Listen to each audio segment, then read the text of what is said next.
क्योंकि महात्मा भस्म लगाते हैं और वियोगियों का जगत भस्म हो जाता है, उसके सिवाय कुछ नहीं दिखता है।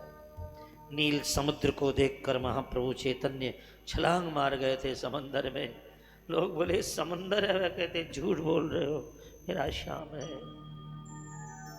कहाँ गए आपको? तो योग से क्या वियोग कम है? एक गोपी कदम्ब से नीचे गिर गई। संत कृपालु जी ने एक बार हमको बताया था, एक योगी गोपी कदम्ब से गिर गए। तो किसी ने कहा क्यों चढ़ी थी कदम पर? कहा नहीं नहीं, वो देख सामने, अरे तो आम का पेड़ है। नहीं नहीं नहीं, मेरा कृष्ण है। ये देख चरण दिखाई दे रहे हैं उसके लाल लाल। अरे पगली, लाल चरण नहीं है, ये तो लाल कच्चे कच्चे कोंपल है आम की। नहीं, चरण है। ये देख पीतांबर दिखाई दे रहा। अरे पागल, पीतांबर नहीं है, आम के पके पके पीले फल है। पर कौन समझाए उसको? वे देख बांसुरी बज रही। अरे पगली, बांसुरी नहीं है, वो तो कायल कोयल कूक रही है, बांसुरी थोड़ी है। गोपी कहती है नहीं कृष्ण है। वो कहती है वो चढ़ गई है पेड़ के ऊपर। कृष्ण है क्या? पर कोमल पत्ते उसे चरण दिखते हैं, पीले पके फल उससे पीतांबर दिखते हैं, अम्रवन की कोकिला के गानों से बांसुरी की तान सुनाई देते हैं। उस विरहनी गोपी के लिए क्या कहा जाएगा? जित देखो तित श्याममयी है। तो प्रेमियों, योगी बनना बहुत बड़ी बात है, पर वियोगी बनना और ऊंची बात है। उद्धव ने कहा हम योग का साधन करने वाले लोग वियोग का साधन करना पड़ा, क्योंकि योग जब सिद्ध हो जाता है तब सर्वत्र ब्रह्म दिखता है। पर भक्ति की जो शुरुआत ही यहीं से होती है कि सब में मेरे गोविंद कृष्ण का दर्शन करना। शुरुआत यहीं से। ज्ञान और योग की अंतिम सिद्धि है वो।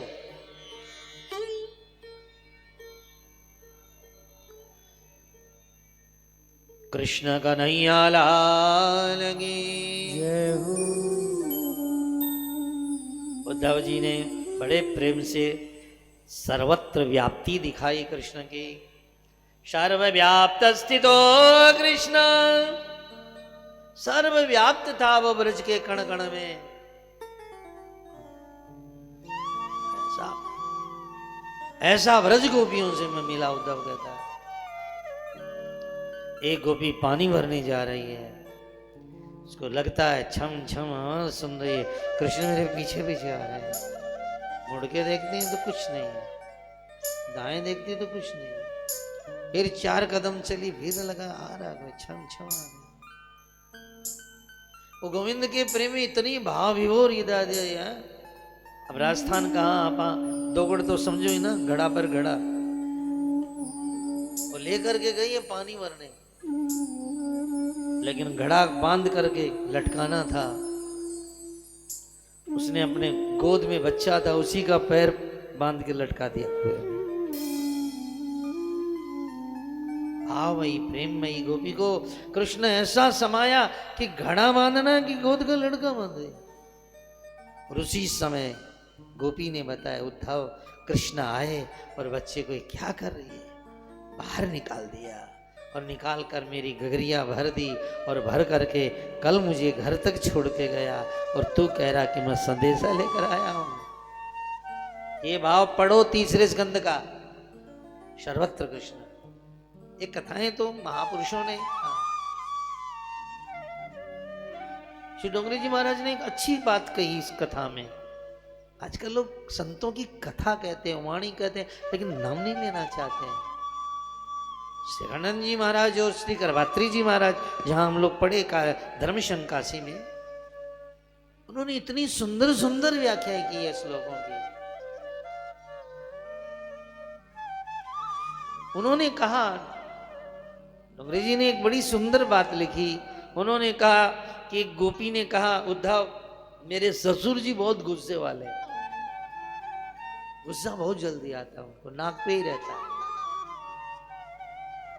मेरे घर में आए, बोले सुनो सुनो, कल हमारे घर पाहुने आने वाले हैं, कुछ पाहुने आएंगे तो बढ़िया सा हलवा बनाना, पाहुने आने वाले।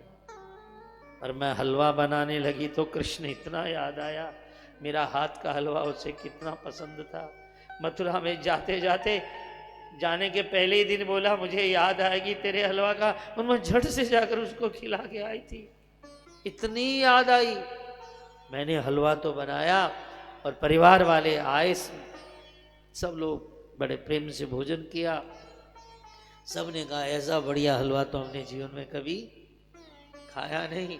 बहुत प्रेम से सबने भोजन किया। लेकिन मैं जब गोविंद को याद करके खाने लगी, देखा हलवा तो खारा पड़ा हुआ है, एकदम खारा। मैं दौड़ कर देखा, हे गोपाल, हे नाथ, हे श्याम, ये क्या हो गया मेरे से?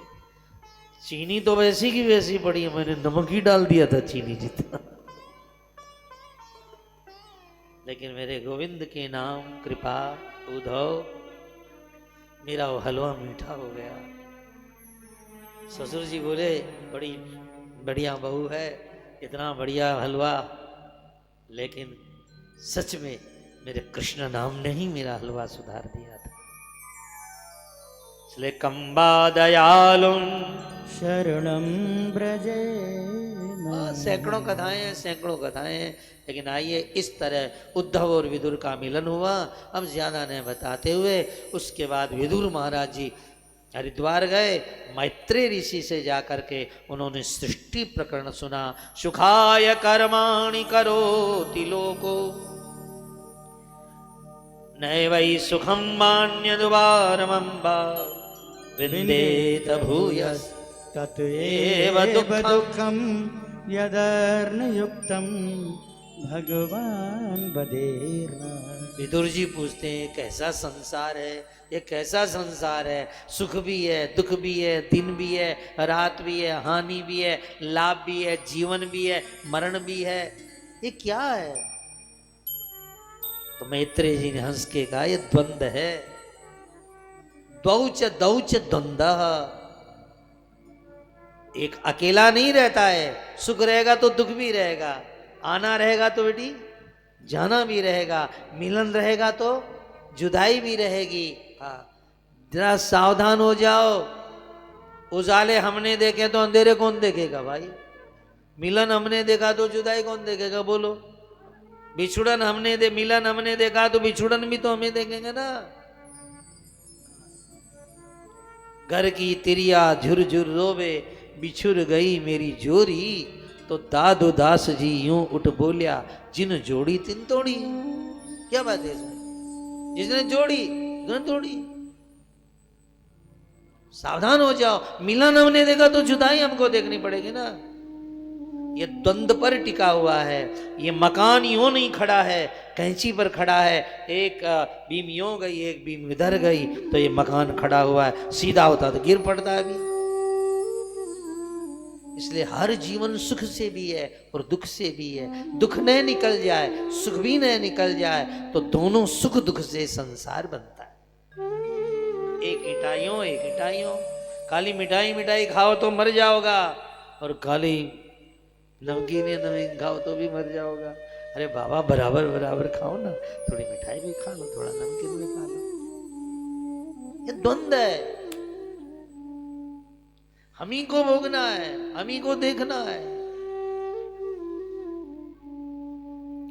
भगवान ने जो सृष्टि बनाई है, ये ऐसी बनाई है, सुख मध्य स्थितम दुखम, दुख मध्य स्थितम सुखम। दुखमयी सुख है, सुखमयी दुख छुपेड़ो है। पंक कीचवत शब्द दिया भाई, जैसे कीचड़ और पानी दो थोड़ी होते हैं। कीचड़ ही पानी है, पानी ही कीचड़ है।